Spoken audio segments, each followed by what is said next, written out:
Mais mon propos va s'articuler en 3 niveaux.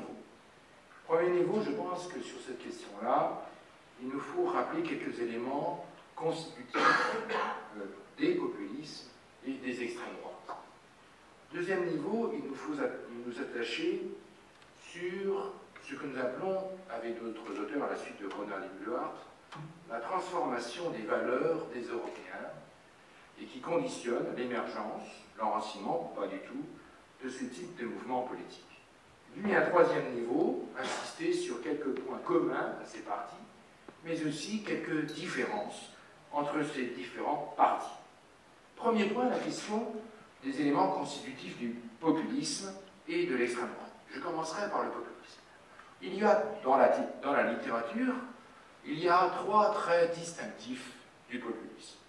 Il y a ce qu'appelait d'abord Margaret Canavan le principe de la démocratie rédemptrice, c'est-à-dire que ces mouvements ont une conception idéale du peuple, et que le peuple doit être au plus près du pouvoir. Seul le pouvoir est légitime s'il est dans le peuple, et qu'il n'y a pas de délégation de pouvoir du peuple ou un minima de délégation du peuple. Ces populistes placeront donc dans leur agenda la question du mandat impératif, donc l'inverse de la démocratie représentative, placeront la question du référendum d'initiative populaire ou du référendum décisionnel, etc., etc. Deuxième élément principal dans la définition des populismes, c'est un discours anti-élitaire. L'idée que le pouvoir a été confisqué, ou est en train d'être confisqué, par des groupes d'intérêt, quels qu'ils soient d'ailleurs, et que ces groupes d'intérêt remettent en cause l'homogénéité du peuple ou de l'État-nation, ou même de groupes sociaux inférieurs dans le domaine économique et social. Alors ce discours anti-élitaire, élitaire ou élitiste, prend différentes formes, mais c'est une constante du populisme. Troisième élément constitutif principal, il y en a d'autres, du populisme ou des populismes, c'est ce que notamment un auteur français, Pierre-André Taguieff, a rappelé sur le populisme identitaire. C'est-à-dire que, après la dénonciation de la démocratie, sa critique de la démocratie représentative, après la dénonciation des élites à l'intérieur du corps social ou au sommet de l'État, se pose la dénonciation de l'autre extérieur, qu'il soit le gouvernement des institutions supranationales, ou qu'il soit, bien entendu, les questions de l'immigration, de l'immigré, de l'autre, etc., ou de la minorité sociale, de la minorité religieuse, ou d'autres formes de minorité. Donc, ce sont 3 traits principaux du populisme. Il y en a d'autres, mais je pense qu'il est important de les avoir en tête. L'extrême droite, c'est beaucoup plus difficile dans la littérature. Personnellement, je connais une trentaine de définitions de l'extrême droite, mais il y a aussi quelques traits distinctifs qui caractérisent l'extrême droite. Il y a, comme dans le populisme, la question identitaire, identitariste, mais avec une question plus importante sur le terrain culturaliste, sur le racialisme, parfois, essentiellement, sur ce qu'on appelle le différentialisme culturel, et sur la croyance forte que les peuples ont une origine bien précise, ont un développement naturel, et que tout corps étranger, que ce soit un corps culturel, un corps social, un corps linguistique ou religieux, remettrait en cause cette origine. Bien entendu, les extrêmes droites, ou l'extrême droite, a aussi un rapport particulier à l'autorité et à l'État. À l'État, au sens que l'État apparaît, et le gouvernement généralement, apparaît comme celui qui incarne au mieux le peuple, la volonté de continuer ce peuple d'origine, et c'est pour ça que les extrêmes droites ont un rapport particulier, notamment au rapport État-économie, au rapport État et société, ce qui les distingue de certains partis populistes. Et puis, troisième élément important de l'extrême droite, c'est son rapport tout simplement à la démocratie représentative, la démocratie délibérative, la démocratie même populaire ou populiste, n'est pas forcément leur idéal et leur idéal en politique. Il y a l'antipluralisme démocratique qui les caractérise, jusqu'à ne pas participer ou à utiliser d'autres moyens pour exercer ou pour arriver au pouvoir. Alors, si nous avons ces traits distinctifs, grossiers, principaux des populismes et des extrêmes droites, voyons un deuxième niveau, je vous dis, la transformation des valeurs des Européens.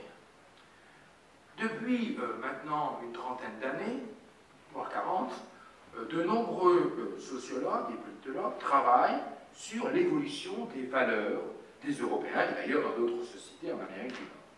Or, on s'aperçoit que le consensus qui existait autour de la démocratie libérale, de la question de l'État-providence, du consensus, du respect de la diversité, etc., a eu tendance à s'effriter ou à être réaligné auprès de populations très différentes en Europe. Il y a un nouveau rapport pour des Européens à la question de l'autorité, à la question de la sécurité, à la question de la place du libéralisme culturel ou du libéralisme économique. Il y a un autre rapport aussi à la construction européenne. J'insiste sur ce point parce que avec certains auteurs, mais pas tous ne partagent cette option-là, nous ne parlons plus de fièvre populiste ou de fièvre d'extrême droite, nous parlons bel et bien d'enracinement politique dans certains systèmes politiques de l'Union européenne, jusqu'à participer, à cause de cette transformation des valeurs d'une partie des Européens, de leur participation aussi, directement ou indirectement, à l'exercice du pouvoir, soit en soutien parlementaire, comme au Danemark, par exemple, dans les feux coalitions danoises, soit à la participation au gouvernement dans des coalitions très hétéroclites, droite-droite, centre-droit en Italie, dans le cadre suisse, forcément à cause du système politique suisse, une coalition beaucoup plus large, mais aussi parfois avec, dans les pays d'Europe centrale et orientale, des coalitions extrême droite, partis socialistes, notamment en Slovaquie. Troisième élément, les traits distinctifs et les traits communs de l'ensemble de ces partis. Je vous l'ai déjà dit, d'un point de vue programmatique ou d'un point de vue des traditions politiques, ces partis n'ont pas le même rapport à l'économie, à l'État, à la société, etc., etc. Nous avons des partis qui, par exemple, ont un agenda que l'on qualifierait de libéral national, c'est-à-dire ils concilient leur attachement à la nation, à la promotion de la nation, avec un fort agenda de libéralisme économique. Notre collègue Crépon en parlera pour l'UDC suisse notamment. Mais d'autres ont, sur la même question, un agenda social national, social. Par exemple, le nouveau Front National de Marine Le Pen, ce n'était pas le cas du Front National des années 80 de son père. C'est le cas, ça a été le cas aussi du Vlaams-Blok avant sa transformation en Vlaams-Belang.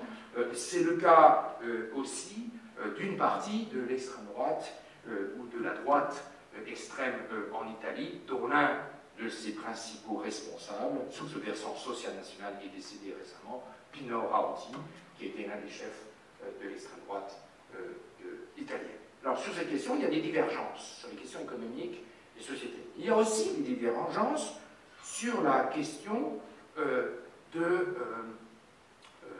rapport religion et politique, par exemple. Il y a des partis qui ont assurément un agenda visant à promouvoir une religion particulière, ou du moins un ensemble de valeurs religieuses particulières, alors que d'autres ont un agenda que nous pourrions qualifier de laïciste, avec des va-et-vient d'ailleurs dans le même parti, suivant les générations leaders ou suivant les circonstances politiques. Par exemple, je prends l'exemple de l'Italie, mais je reviendrai un petit peu plus tard, la Ligue lombarde, par exemple, au début des années 90, avait un agenda laïciste, très dénonciateur de l'emprise de l'Église catholique sur la société italienne, pour, au début des années 2000, adapter, au contraire, un agenda prétendument chrétien, ou réellement chrétien d'ailleurs. Sur d'autres questions, il y a aussi des différences fondamentales sur les questions sociétales et de société. On l'oublie souvent, les extrêmes droites et les populismes de droite n'ont pas le rapport, la même chose sur le corps et la maîtrise du corps, sur les droits, par exemple, actuels discutés dans le domaine matrimonial, dans le domaine de l'adoption, etc. Il y a des partis qui ont un agenda clairement de conservatisme social et d'autres qui ont un agenda hédoniste, si on peut qualifier ainsi, sur ces questions-là. Et là aussi, cela demande un travail très important parce que on croit qu'ils partagent tous le conservatisme social, ce n'est pas vrai du tout. Et sur la longue durée, ce n'est pas vrai du tout. Alors il y a en revanche des traits communs. Bien sûr, j'ai insisté sur 3 types de diversité, mais il y a des traits communs. 3 traits communs principaux. Premier trait commun, qui a d'ailleurs constitué, j'allais dire, leur fond de commerce de départ, et qui constitue un élément distinctif toujours de leur identité, de leur programme, et même de leur action lorsqu'ils participent ou non à des coalitions gouvernementales, c'est bien sûr le domaine migratoire. Le rejet de l'immigration, qu'elle soit externe ou interne, avec un continuum et un degré de rejet très différents, mais qui est quand même commun. Il y a la dénonciation de l'immigration, pas simplement illégale, mais l'immigration qui est vécue aussi, et là on retrouve un trait commun, sur le mode différentialisme, l'impossibilité de l'intégration de nouvelles populations qui auraient des origines ethniques, sociales, religieuses, philosophiques, etc., très diverses à la société d'accueil. Il y a un deuxième trait commun à l'ensemble de ces partis d'extrême droite ou de ces partis de ces partis populistes de droite, c'est bien entendu le rapport à la construction européenne et le rejet clair, méthodique, de plus en plus affirmé de la méthode communautaire comme moyen d'intégration européenne, au bénéfice soit d'une Europe des peuples, de l'Europe des nations, de l'Europe des souverains. Il privilégie pour certains soit un anti-européisme pour les plus radicaux d'entre eux, d'autres vont privilégier simplement des instruments de coopération en Europe et pas du tout ce que nous avons dans l'Union européenne, dans les feux premier, deuxième et troisième piliers. Feu, premier pilier, c'est tout.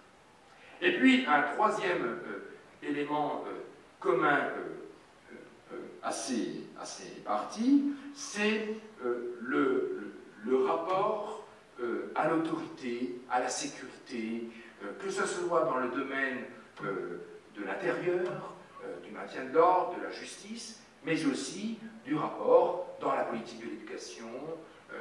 La place de l'autorité est un élément essentiel de la structure de leur discours et de leur programme, et que nous soyons, j'allais dire, de l'UDC suisse à la Ligue lombarde, en passant par les mouvements polonais, slovaques, etc., ou autrichiens. Il y a toujours cette question de l'autorité comme point commun essentiel, et qui renvoie à l'ensemble des questions économiques, sociales et politiques.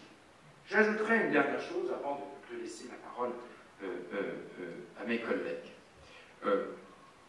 Lorsque nous avons commencé à étudier ces questions, à la suite notamment de Piero Ignazzi, un politologue italien connu, lorsque nous regardions les 27 démocraties de l'Union européenne, émergentes, puisque c'était au début des années 90, il n'y avait que quelques États qui avaient connu, qui connaissaient le développement de ce type de formation politique.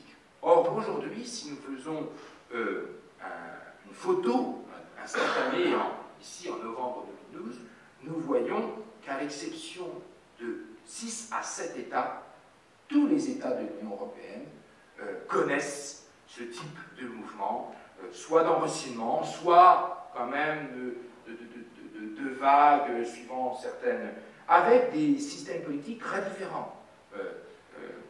Le système autrichien, le système néerlandais, système français ou italien, n'ont pas du tout les mêmes règles de fonctionnement classiques, n'ont même pas un rapport à l'état de droit et à la démocratie, mais tous ont connu le développement de ce type de mouvement et leur enracinement à l'électorat.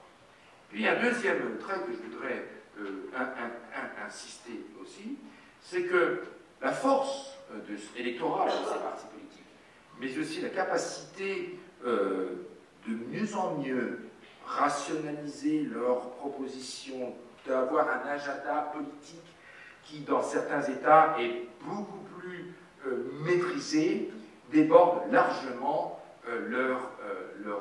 leur parti d'origine, leur famille d'origine. Et on peut dire qu'à la transformation des valeurs d'une partie des Européens, on a assisté aussi à une transformation des systèmes de partis à droite, notamment sous l'influence de ces partis politiques populistes de droite et ou d'extrême droite.